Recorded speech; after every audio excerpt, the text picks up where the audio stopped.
Afternoon students, आज हम अपना नेक्स्ट चैप्टर शुरू करने जा रहे हैं, दैट इज़ कंट्रोलिंग।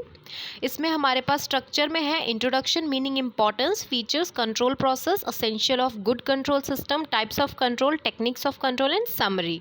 तो इसमें हमारा जो इम्पॉर्टेंट एक क्वेश्चन बनता है वो है डिफाइन कंट्रोल। देन नेक्स्ट हमारे features associated with it and then control process. ये हमारे क्वेश्चन नंबर 1 के अकॉर्डिंग में ABC पार्ट करके दे विल आस्क। ठीक, तो हम इसी पर ही ज़्यादा फोकस रखेंगे। सबसे पहले हम पढ़ते हैं कंट्रोल क्या होता है। कंट्रोल हमारा एक सिग्निफिकेंट फंक्शंस होता है मैनेजमेंट का। सिग्निफिकेंट फंक्शन होता है किसका? मैनेजमेंट का।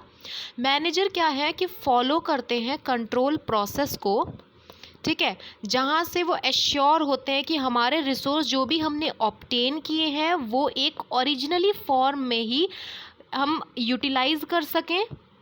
क्या करने के लिए? अचीव करने के लिए अपने ऑब्जेक्टिव्स, ताकि हम अपने ऑब्जेक्टिव्स को अचीव कर सकें। ठीक है, ये डिफरेंट ऑथर्स ने इसकी डेफिनेशन दी हुई है। हम अपनी दूसरी डेफिनेशंस को पढ़ने की कोशिश करते हैं ताकि अच्छे से समझ आए। तो सबसे पहले है ये एक इफ़ेक्टिव कंट्रोल है हमारा, इफ़ेक्टिव टूल कह सकते हैं इसको, of ascertaining and improving performance. It creates both positive और negative forces to keep the organizational efforts on the right track. The managerial function of the controlling is mainly concerned with the measuring और recording variations। Variations क्या होते हैं? जब हम standard में तो कुछ और हमने जैसे हमने ये एस्टिमेट किया और लेकिन हमारी एक्चुअलिटी कुछ और निकल कर आई, रियलिटी कुछ और थी। जैसे हमने यहाँ बोला कि हम अपने 1000 यूनिट्स आज प्रोड्यूस कर देंगे, लेकिन रियलिटी में वो सिर्फ 955 ओरिजिनली में प्रोड्यूस हुए। तो ये जो बीच में हम डिफरेंस करेंगे वो क्या आएगा हमारा? तो वो आएगा हमारा वेरिएशंस या फिर कह सकते हैं डेविएशन। ठीक है, क्लियर। नेक्स्ट, अब इनको परफॉर्मेंस करने के लिए इन performance and taking necessary corrective actions for future, ताकि आगे फर्दर फ्यूचर में हम और कोई भी डेविएशन ज़्यादा एराइज ना होने दें, उसके लिए हम करेक्टिव एक्शंस ही परफॉर्म करते हैं ताकि हम अपनी ऑर्गेनाइजेशन के ऑब्जेक्टिव्स को, गोल्स को प्रॉपरली एफिशिएंटली अचीव कर सकें। तो ये होता है हमारा एक टूल कंट्रोलिंग का। ठीक है, eminent authors have defined controlling as, देखो ऑथर की डेफिनेशन पढ़ते हैं। और control consist in verifying whether everything occurs in conformity. क्या हमने जो कंफर्म किया था, हम अपने जो डॉक्यूमेंट्स बनाए थे उसमें जो हमने लिखा था, एस्टिमेट किया था, क्या वो उन प्लान्स के अकॉर्डिंग हम रियलिटी को चला पा रहे हैं? तो control consist in verifying whether everything occurs in conformity with the plans adopted, the instructions issued and principles established। जो हमने प्रिंसिपल और इंस्ट्रक्शंस को एस्टेब्लिश किया था, अपने जब डॉक्यूमेंट्स तैयार किए थे, जो हमने प्लानिंग की थी, क्या वो उसके अकॉर्डिंग चल पा रहे हैं? It has the object two point out weakness. अब जो हमने, अगर हम अपने डेविएशंस को क्रिएट हो रहे हैं अगर हमारी परफॉर्मेंस में, तो उनके लिए अब हमें वीकनेस को हटाने के लिए कुछ सोचना पड़ेगा, जो एरर्स हो रहे हैं, ताकि हम उनको रेक्टिफाई कर सकें, प्रिवेंट कर सकें कि वो दोबारा से ना हो। ठीक है, ये हमें किसने दिया है? हेनरी फेयोल ने। अब नेक्स्ट हम आए हैं नेचर और कैरेक्टरिस्टिक्स, जो कि इसमें इंपॉर्टेंस है ना हमारा। नेक्स्ट इसमें फीचर्स हैं, तो हम भी फीचर्स, नेचर, कैरेक्टरिस्टिक्स इनको पढ़ते हैं। इसमें हाईलाइटेड नहीं है, जैसे ये सर्कुलर प्रोसेस है हमारा पहला, और इसमें फंक्शन स्टार्ट होता है प्लानिंग से, एंड होता है कंट्रोलिंग पे। ठीक है, इसमें मैनेजर क्या करते हैं? आइडेंटिफाई करते हैं deviation from the plan compelling. जो मेन पॉइंट्स होते हैं हाईलाइटेड, उनको पकड़ो और उनके बारे में डेफिनेशंस या उनके बारे में कुछ भी जो जानकारी होती है उनके बारे में लिखना शुरू करो। जैसे कॉन्टीन्यूस प्रोसेस है, हम क्या करते हैं? स्टैंडर्ड्स को, प्लान्स को कॉन्स्टेंटली रिवाइज करते हैं, ये मेन पॉइंट है। Continuous ensuring that there is no variation, कोई वेरिएशन ना हो प्लान और परफॉर्मेंस में। ये फॉरवर्ड लुकिंग एक्टिविटी होती है। अच्छा, बैकवर्ड लुकिंग एक्टिविटी कौन सी होती है हमारी? That is planning. ठीक है, इसको भी आप लिख सकते हैं। अगर प्लानिंग और कंट्रोलिंग में हमारा डिफरेंस आ गया तो आप इसको पॉइंट को डाल सकते हैं कि प्लानिंग हमारा क्या है? बैकवर्ड लुकिंग है, लेकिन कंट्रोलिंग हमारा फॉरवर्ड लुकिंग है। जहाँ मैनेजर कॉन्टिन्यूसली क्या करते हैं? ऑब्जर्व करते हैं पास्ट और प्लान फॉर फ्यूचर। ठीक, और दूसरा है कंट्रोल ऑल परवेसिव एक्टिविटी है, मतलब वो ईच लेवल पर, हर एक लेवल पर प्रेजेंट होती है, ठीक है, मैनेजमेंट के, क्योंकि उसके सारे स्कोप कंट्रोल अराइज होते हैं ना सारे लेवल पर ही, क्योंकि प्लानिंग डिपार्टमेंट अगर बैठा है तो वो प्लान करेगा, और अगर प्रोडक्शन डिपार्टमेंट है तो वो प्रोडक्शन करेगा कि कोई भी डिफेक्टिव आइटम्स ना प्रोड्यूस हो, ठीक है। ऐसे ही मार्केटिंग डिपार्टमेंट क्या करेगा कि प्रमोशन अच्छे से हो, हमारा ऐसा ना हो कि प्रमोशन में जितना बजट लगा, जितना हमारी कॉस्ट इनकर हुई, उसके हमें रिटर्न में कुछ भी नहीं मिल रहा, तो ये भी हमें डिपार्टमेंट को कंट्रोलिंग एक्टिविटी को परफॉर्म करना पड़ता है। नेक्स्ट है control demonstrate a positive approach, एक पॉजिटिव अप्रोच को डेमोन्स्ट्रेट करता है कि कोई भी ऑब्स्टेकल और हिंड्रेंस ना आए, क्यों, ताकि हेल्प करे मैनेजर को successfully to manage against predetermined objectives, ठीक है, ये हमारा इंपॉर्टेंट हो गया। अब अगर हम दूसरे उससे पढ़ें तो ये हमारा फर्स्ट है कि डायनामिक प्रोसेस है, कॉन्टीन्यूअस एक्टिविटी है, फंक्शंस ऑफ मैनेजमेंट है कि ये फॉलो अप करे सारे फंक्शंस ऑफ मैनेजमेंट को, और ये परवेसिव है, यानी कि सारे मैनेजर्स के लेवल पर ये प्रेजेंट है, ठीक है। अब देखो इम्पोर्टेंस का इसमें थोड़ा रूखा सूखा सा दिया हुआ है ना, हम इसको थोड़ा प्रेजेंटेबल लर्न करेंगे। तो सबसे पहले हमारा basis of execution of plans, मतलब कंट्रोल केवल यही इंश्योर नहीं करता कि प्लान्स को हम प्रॉपरली इम्प्लीमेंट कर रहे हैं या नहीं, अगर उसमें कोई भी ऑब्स्टेकल, कोई भी हमारे डिफेक्शंस, कोई भी हमारे अगर डेविएशंस क्रिएट होते हैं, तो ये इन तीनों को काम करने का, हैंडल करने का भी एक बहुत अच्छा टूल है, ठीक है। तो ये इंश्योर करता है कि plan are being properly implemented, it measures progress को भी ये मेजर करता है, कोई भी अगर अनकवर डेविएशन क्रिएट होता है, इंडिकेट करते हैं, तो फिर उसके बाद उसकी ठीक करने के लिए corrective steps, keep everything on the track, ताकि सब कुछ ईजिली, स्मूथली, एफिशिएंटली, इफेक्टिवली चले। ये एक इंडिस्पेंसेबल पार्ट ऑफ मैनेजमेंट होता है। जैसे जे बेटी ने कहा कि बिना पूरी तरह से फुलनेस और feedback of efficient control system को अगर आप नहीं देखोगे, किसको, एफिशिएंट कंट्रोल सिस्टम को अगर आप पूरी तरह से नहीं देखोगे, फीडबैक आपको उसका नहीं मिल पाएगा अच्छे से। There is a little likelihood that even the best laid plans will even work out as expected. जब तक आप प्लान्स बनाओगे नहीं, तब तक आप उनको फीडबैक नहीं मिलेगा कि वो ठीक से परफॉर्म हो रहे हैं या नहीं, इनको कंटिन्यू रखने में हमारा बेनिफिट है या नहीं, तो तब तक आप उसको, अपने गोल को अचीव नहीं कर पाएंगे, ठीक है। नेक्स्ट है achievement of goals, it keeps activities on the right path because the process of the control is goal oriented, क्योंकि हमारा ये प्रोसेस ही गोल ओरिएंटेड है। Next, if anything goes wrong track, अगर गलत ट्रैक पर कोई चीज़ जा रही है तो उसके लिए रेमेडियल स्टेप्स भी हम लेंगे, undertaken immediately. Next, it helps to minimise wastage and losses. Next है डिसेंट्रलाइजेशन ऑफ अथॉरिटी, अगर हमने किसी मतलब जैसे हमारा जो टॉप मैनेजर है, उसके पास अगर एक अथॉरिटी है, रिस्पॉन्सिबिलिटी है, अकाउंटेबिलिटी है, तो फिर वो सब इन्हीं में ही हो जाएगा, इसी में ही डिस्टर्ब रहेगा, तो फिर वो आगे अपने कंपनी को सक्सेसफुल बनाने के लिए टाइम कब देगा। तो इसलिए वो क्या कर देते हैं, डिसेंट्रलाइजेशन कर देते हैं अथॉरिटी का। मतलब जैसे ये टॉप मैनेजर था ना, टॉप मैनेजर क्या करता है, नीचे अपने जो उसके सबऑर्डिनेट्स हैं, सबऑर्डिनेट 2, सबऑर्डिनेट 3, उसकी मर्जी है, चाहे तो वो सबऑर्डिनेट को दे या फिर वो अपने मैनेजर्स को डेलीगेट कर दे, ठीक है, जो उससे थोड़े से नीचे पोस्ट पे उनके लिए। Next, basis for future action, अब अगर आपके फ्यूचर एक्शन के लिए ये बेसिस होता है, वो कैसे, जो हमारी फीडबैक हमें मिलती है ना, इन्फॉर्मेशन जो हमें मिलती हैं परफॉर्मेंस के अकॉर्डिंग, तो हम उनको रिवील करते हैं ताकि हम जो भी शॉर्टकमिंग्स हैं हमारे प्लानिंग में उसको ठीक कर सकें। It helps in preparing better plan in future, ठीक है। Long term planning is not possible until control function is available in time to managers, जब तक कंट्रोल फंक्शन को आप टाइम पर इम्प्लीमेंट नहीं करोगे, तब तक आपका ये लॉन्ग टर्म प्रोसीजर बेकार है, ठीक है।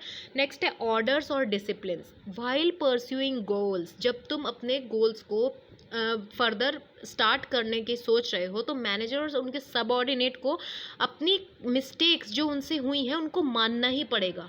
एक गुड कंट्रोल सिस्टम आप तभी चेक कर पाओगे, तभी डायग्नोस कर पाओगे उस प्रॉब्लम को, जब तक आप अपनी जो आपने परफॉर्मेंस करते टाइम मिस्टेक की है उनको आप समझेंगे नहीं, उनको आप करेक्ट नहीं करेंगे।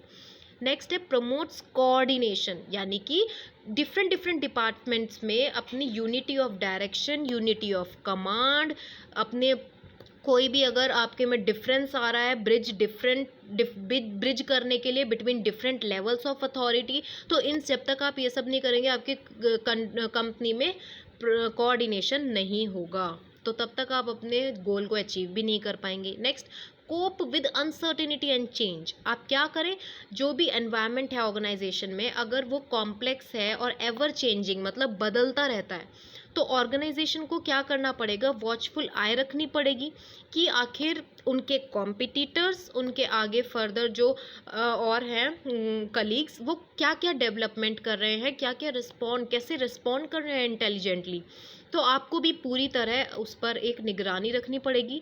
अब टाइमली एक्शंस इनिशिएट करने के लिए to prevent mistakes from becoming serious threat, ठीक है, फ्रॉम बिकमिंग सीरियस थ्रेट, ताकि कोई और दिक्कत बड़ी प्रॉब्लम ना आ पाए। इसके लिए आपको क्या करना पड़ेगा, एवर रेडी रहना पड़ेगा to respond intelligently to the developmental changes. ठीक, तो ये इंपॉर्टेंस है हमारे, मैंने टोटल 8 पॉइंट्स करा दिए हैं, कोई भी आप 5-6 लिख सकते हैं। अब देखो कंट्रोल का प्रोसेस क्या है। सबसे पहले सेट परफॉर्मेंस स्टैंडर्ड, ये एक डायग्राम के थ्रू है। सेट परफॉर्मेंस स्टैंडर्ड्स, सबसे पहले क्या करेंगे आप, परफॉर्मेंस जो आप परफॉर्म करना चाहते हैं ऑर्गेनाइजेशन में अपने गोल को अचीव करने के लिए, प्रोडक्शन जो आपने सोचा है या प्लानिंग की है उसके लिए, तो आपने क्या किया, परफॉर्मेंस करेंगे स्टैंडर्ड और गोल्स के लिए। नेक्स्ट है मेजर करेंगे परफॉर्मेंस, आपकी परफॉर्मेंस कैसी रही उसको मेजर करेंगे। नेक्स्ट है compare actual performance to establish performance standard. अब आप क्या करेंगे, कंपेयर करेंगे किसको, एक्चुअल परफॉर्मेंस को, जो आपने सोचा था क्या वो उसके अकॉर्डिंग या उससे ज़्यादा या उससे कम हुई है या उसी के बराबर हुई है। देखो, अगर आपने जो एस्टिमेट किया था वो अगर ज़्यादा है एक्चुअल से, तो ये तो हमारे आ गई हैं डिफेक्ट, यानी कि डेविएशंस आ गई हैं। ठीक है, तो ये हमारा क्या हो गया, पुअर क्वालिटी की प्लानिंग थी हमारी। अब अगर हमारा एस्टिमेट छोटा है एक्चुअल से, तो क्या हुआ, very good quality of planning. ठीक है, तो आप इसको फर्दर ऐसे ही चलाओगे और जो भी चेंजेस आएंगे उन पर कीप एन आई। नेक्स्ट, अब हम क्या करेंगे, करेक्टिव एक्शंस को लेंगे कि जो भी हमारी अगर इम्प्लीमेंट करने में जो भी डेविएशंस आए हैं, जो भी वेरिएशन आए हैं, उनको करेक्ट करने के लिए हम एक्शंस लेंगे। Next, use information gained from the process to set up future performance standard. उस इंफॉर्मेशन को जो हमने गेन की है पास्ट एक्सपीरियंस से, प्लानिंग से, परफॉर्मेंस फीडबैक से, उसको अब हम प्रोसेस को सेटअप करने के लिए, फ्यूचर के लिए इम्प्लीमेंट करने के लिए क्या करेंगे, उसको यूज़ करेंगे उस इंफॉर्मेशन को। तो ये हो गया हमारा कंट्रोल प्रोसेस पूरा। ठीक है अब देखते हैं इसमें क्या है। और नेक्स्ट है हमारा फीचर्स, ये हम कर चुके हैं। नेक्स्ट कंट्रोल प्रोसेस, इसमें यही सब है, एक बार पढ़ लेते हैं फिर भी।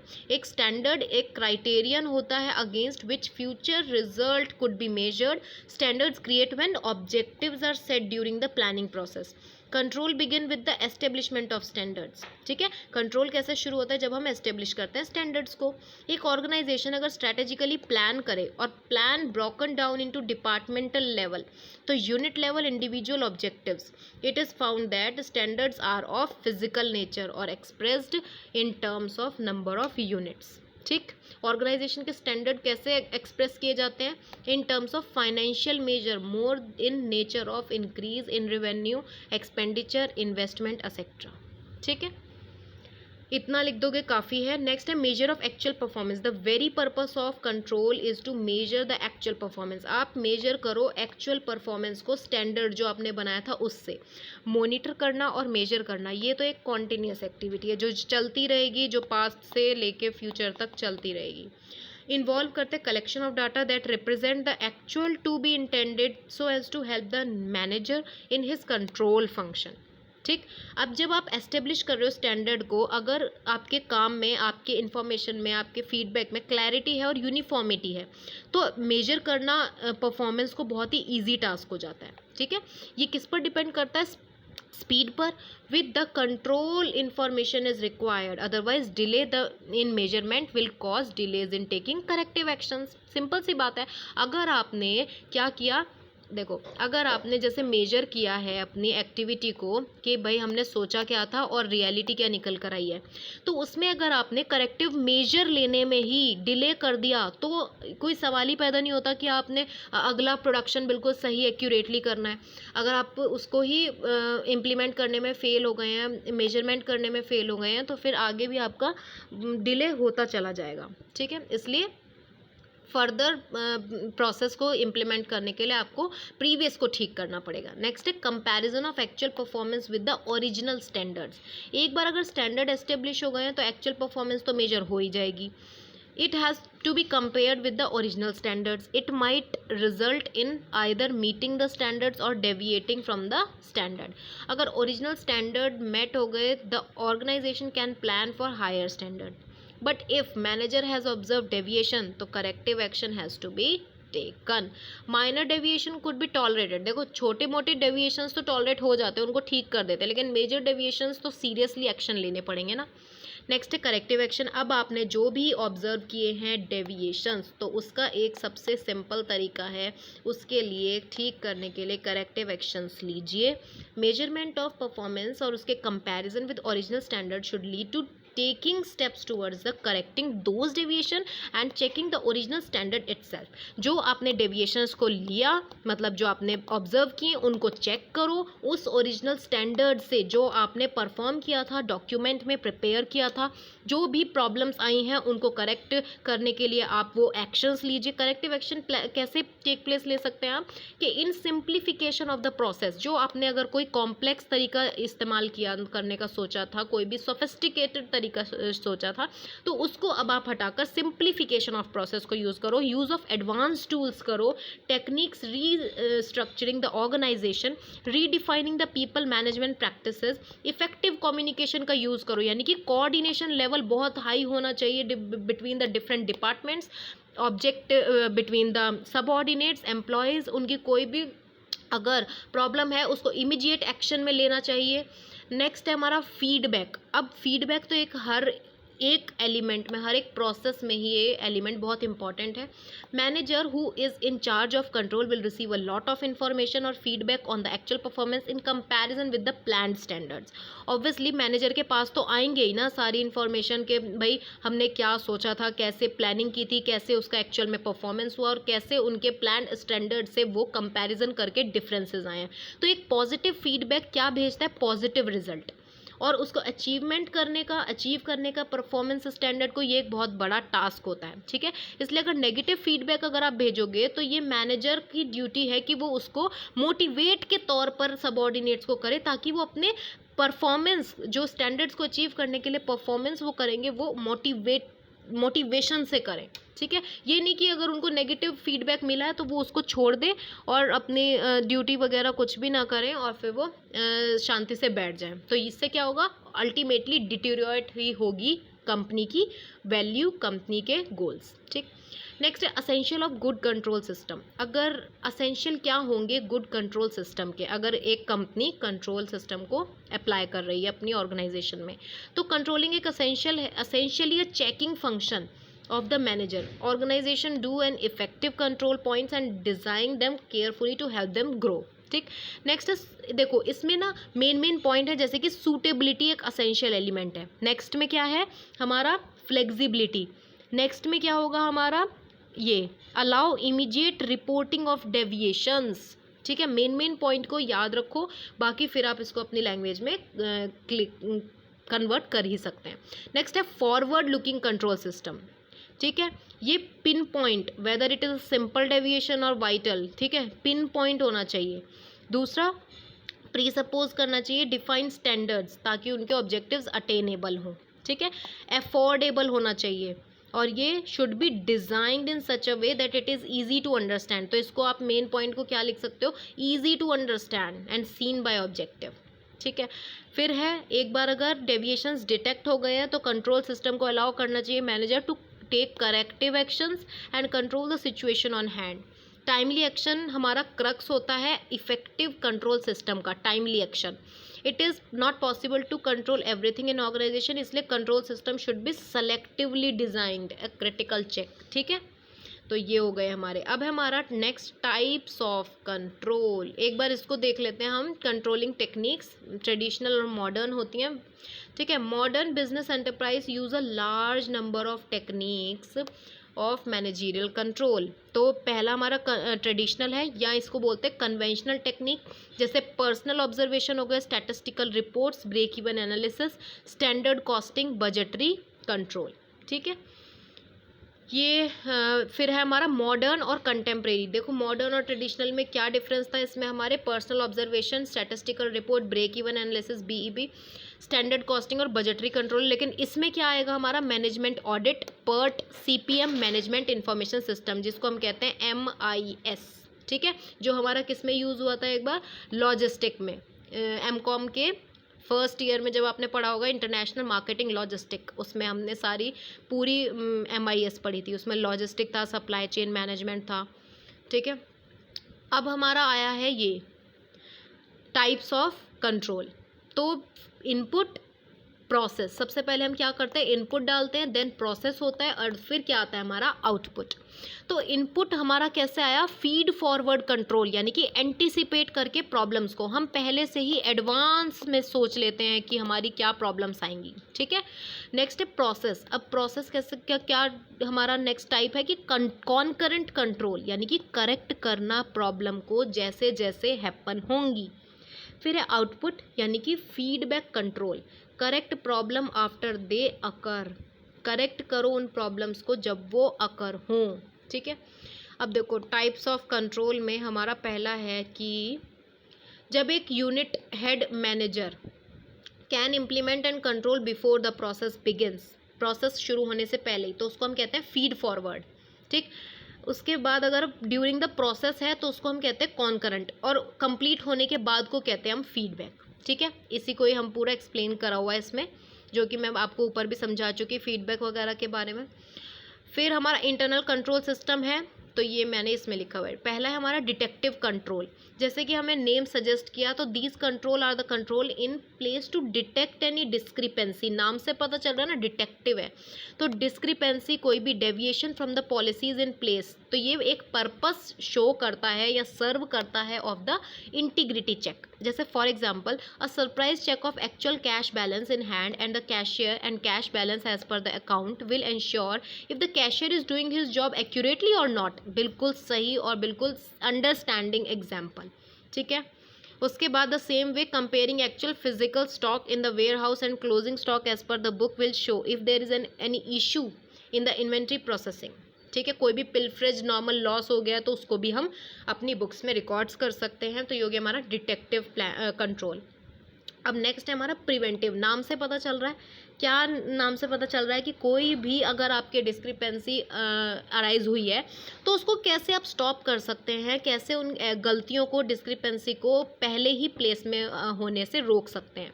ठीक है, तो for example in an accounting environment when a person books an invoice it goes to an another person for peer review and approval. देखो गलती होने से पहले हमने क्या किया, पीयर रिव्यू पे भेज दिया कि कोई दूसरा बंदा उसको रिव्यू कर सके। Once the invoice is accounted for the payment is made by another team, तो इसको हम कहेंगे segregation of duties and it ensure that daily one person does not have control of booking and paying the invoice. बिल्कुल correct statement. ठीक है, अब next है हमारा CPM। ठीक है, CPM क्या होता है, हमारा एक सबसे शॉर्टेस्ट क्रिटिकल पाथ मेथड। जैसे ये यहाँ से स्टार्ट किया हमने, तो ये A पर गया, ये B पर गया और ये F पर गया, फिर ये हमारा क्या हुआ, फिनिश हुआ, यहाँ पे हमारा फिनिश पॉइंट है। ठीक है, तो ये होता है। हम ये वाली टेक्निक कल करेंगे, ठीक है, क्योंकि अभी सेशन बहुत लंबा हो जाएगा फिर, तो हम इसको कल समझेंगे। So thank you so much friends. Video पसंद आई हो तो लाइक, शेयर और सब्सक्राइब करना ना भूलें।